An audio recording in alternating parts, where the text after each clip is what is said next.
آپ نمازیں پڑھتے ہیں، دعائیں بھی کرتے ہیں، لیکن پھر بھی آپ کا دل اندر سے خالی پن محسوس کرتا ہے۔ کبھی آپ نے سوچا ہے کہ ایسا کیوں ہوتا ہے؟ کیا ہماری عبادت میں کوئی کمی ہے یا ہمارا دل واقعی میں اللہ سے جڑا ہی نہیں؟ یارو قرآن کا ریفرنس ہے، اللہ تعالیٰ فرماتے ہیں الا بذکر اللہ تطمئن القلوب۔ اللہ کا ذکر دلوں کو سکون دیتا ہے۔ اب قرآن ہمیں سکھاتا ہے کہ دنیا میں جو سب سے واحد ذریعہ ہے دلوں کو سکون پہنچانے کا، وہ اللہ کا ذکر ہے۔ بہت سارے لوگ نماز پڑھتے ہیں، لیکن نماز پڑھنے کے بعد بھی ان کے اندر بے چینی، بے بسی، مایوسی اور ڈپریشن کی علامات پائی جاتی ہیں۔ یارو ایسا کیوں ہوتا ہے؟ کیونکہ عبادت ہم صرف اور صرف جسم کے ساتھ کر رہے ہوتے ہیں اور ہمارا دل کہیں اور مصروف ہوتا ہے۔ صلی اللہ علیہ وسلم فرماتے ہیں کہ انما الاعمال بالنیات، اعمال کا جو دار و مدار ہے وہ نیتوں پر ہے۔ اب یہ حدیث ہمیں بیسیکلی بتا رہی ہے کہ جب ہماری توجہ اور ہماری نیت اللہ تعالیٰ کی طرف نہیں ہوگی تو عبادت کا اثر تو خود بخود کم ہو جاتا ہے۔ کیا مجھے یاد آ رہا ہے ایک نوجوان تھا جو نمازیں بھی پڑھتا تھا اور قرآن پاک کی تلاوت بھی کرتا تھا، لیکن اس کا دل بے چین ہو جاتا تھا۔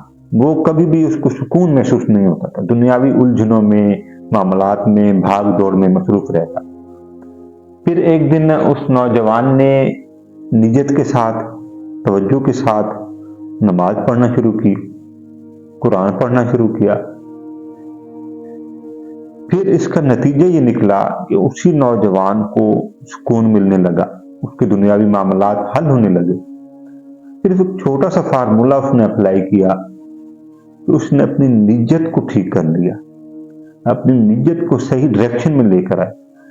تو اس لیے میں کہتا ہوں کہ نیت کی جو پوٹینشل ہے وہ سب سے پہلے ہے۔ سائیکالوجی بھی یہی کہتی ہے کہ جب انسان مینٹلی طور پر ڈسٹریکٹڈ موڈ میں چلا جاتا ہے تو انسان ایموشنل کنیکشن سے بھاگنے لگتا ہے، اور یہی وجہ ہوتی ہے یارو کہ جب انسان نماز میں ہوتا ہے تو انسان کا مائنڈ کہیں اور ہوتا ہے، انسان ڈسٹریکٹڈ طور پر دل سے کہیں دور ہوتا ہے اور بالکل فوکس دنیاوی معاملات میں چلا جاتا ہے۔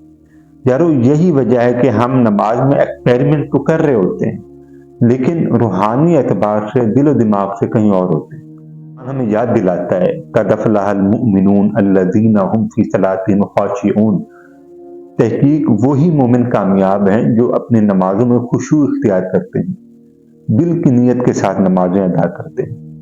بیسیکلی قرآن ہمیں بتا چکا ہے کہ نیتوں کے ساتھ، دل کے تقوی کے ساتھ نماز ادا کرنا ہماری روحانیت کو بڑھاتا ہے، ورنہ تو ہر کوئی نماز ادا کر رہا ہوتا ہے۔ عبادت کی کمی نہیں، بلکہ ہمارے دل کے اندر وہ خلا ہے جو ہم فل نہیں کر پاتے، بلکہ عبادت میں کمی نہیں ہے، ہمارے پرفارم کرنے میں کمی ہے۔ جب دل دنیاوی معاملات سے بھرا ہوگا تو پھر دل کے اندر روحانیت ختم ہو جاتی ہے۔ تو روحانیت کو زندہ کرنے کا ایک ہی راستہ ہے، وہ ہے سجدہ۔ بصری رضی اللہ تعالیٰ عنہ، ان کو کون نہیں جانتا، اسلامی تاریخ میں ان کا ایک نام ہے، ان کی خدمات ہیں۔ حضرت حسن بصری رضی اللہ تعالیٰ عنہ فرماتے تھے کہ بعض لوگ نماز پڑھتے ہوئے دکھائی دیتے ہیں، نماز پڑھتے ہوئے نظر آتے ہیں، لیکن ان لوگوں کا دل دنیاوی معاملات میں، دنیاوی چیزوں میں گھوم رہا ہوتا ہے۔